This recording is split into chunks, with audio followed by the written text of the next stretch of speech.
মুক্তিযুদ্ধের যে ঋণ সেই ঋণ শোধ করতে চান, তাদের সাধারণ মানুষের দেন, তাদের সমস্যাগুলো চিহ্নিত করেন, তাদেরকে আপনি বাসায় গিয়ে সেবাটা দেন।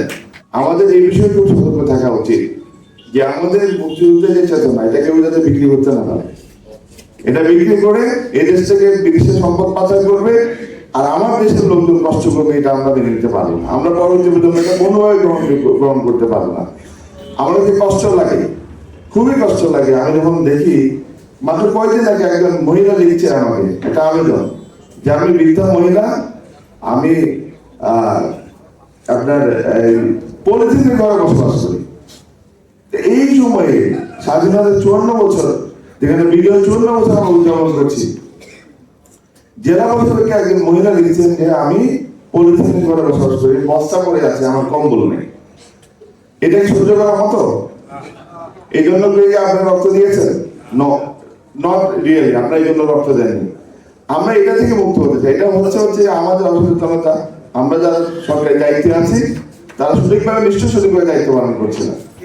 আমাদের উচিত ছিল তো প্রত্যেক বাড়িতে বাড়িতে গিয়ে দেখা কার ঘরে চাল নেই, কার ঘরে ডাল নেই, কার ঘরের কিনে চালের ফুটো দিয়ে পানি পড়ে, কার হচ্ছে কাপড় নেই। এটা তো আমাদের দায়িত্ব ছিল। আমরা তো খালি এই ধরনের আনুষ্ঠানিকতার মধ্যে সীমাবদ্ধ থাকলে কোর্টায় পড়ে এসে আমরা আমাদের সাথে বক্তব্য দেওয়ার জন্য এই স্বাধীনতা আমরা চাননি। আমরা আমাদের দায়িত্ব পালন করছি না। আমি আহ্বান জানাবো এই মহান বিজয় দিবসে আমাদের সরকারি কর্মকর্তারা যে পর্যায়ে আছেন তারা স্বাধীনতার মুক্তিযুদ্ধের যে ঋণ সেই ঋণ শোধ করতে চান, তাদের সাধারণ মানুষকে দেন, তাদের সমস্যাগুলো চিহ্নিত করেন, তাদেরকে আপনি বাসায় গিয়ে সেবাটা দেন। আমাদের অফিসে আসবে, আসার পরে আমি দিব আর এটা ছবি তুলে করতে যাবে, এই জন্য দেশ স্বাধীন হয়নি।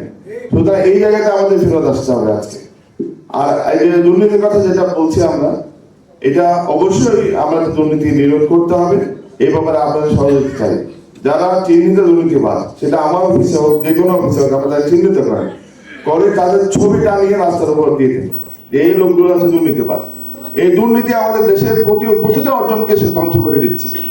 আসলে এই মহান বিজয় দিবসে আমাদের ঐক্যবদ্ধ একটা শপথ হোক যে আমরা দুর্নীতির বিরুদ্ধে লড়াই করব, এবং যে জন্য মহান মুক্তিযুদ্ধ হয়েছে, কিন্তু আপনারা জীবন দিয়েছেন, আপনাদের ভাইয়ের জীবন দিয়েছে, আপনারা এই বৃদ্ধ বয়সে আপনারা বিভিন্ন সমস্যার মধ্যে আপনারা সময় অতিবাহিত করছেন। আমরা চাই আমাদের ঋণটা পরিশোধ করতে, একটা দুর্নীতি মুক্ত বাংলাদেশ গড়ে তুলতে। এবং জুলাই কথা আমরা বারবার বলছি, জুলাই হয়েছে হচ্ছে গিয়ে যে বৈষম্যের বিরুদ্ধে লড়াই আপনারা বলছেন, সেই বৈষম্য আমরা দেখতে হবে। আগে পাকিস্তানিরা আমাদেরকে শোষণ করেছে, এখন দেখছি আমাদের ভাইরা আমাদেরকে শোষণ করে এই টাকা পাচার করেছে আমেরিকা, কানাডা, অস্ট্রেলিয়া। ওয়াই? এটা কেমন ধরনের কথা হলো? এই অবস্থা থেকে আমাদের উত্তরণ ঘটাতে হবে। এদেশকে ভালোবাসলে বিদেশে তো অর্থ পাচার করার কথা না, এদেশকে ভালোবাসলে এদেশে টাকা রাখার কথা। সুতরাং আমরা সবাই আসুন এই বিষয়ে সতর্ক হই।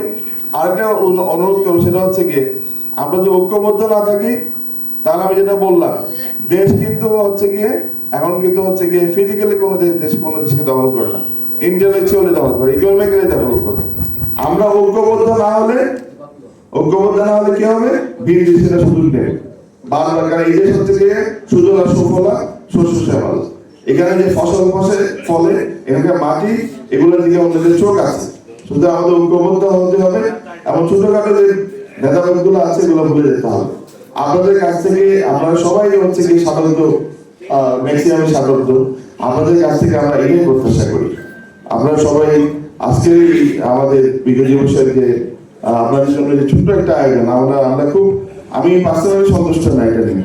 এর চেয়ে ভালো করে যদি আপনাদেরকে একটা সম্বোধনা দিতে পারতাম, তাহলে আমাদের জন্য এটা অনেক প্রীতিকর হতো, কিন্তু এটা হয়নি। ইনশাআল্লাহ আমরা চেষ্টা করবো ভবিষ্যতে আরো সুন্দর ভাবে, আরো আড়ম্বরপূর্ণ ভাবে আপনাদেরকে আমরা সম্বোধনা দেওয়ার চেষ্টা করবো।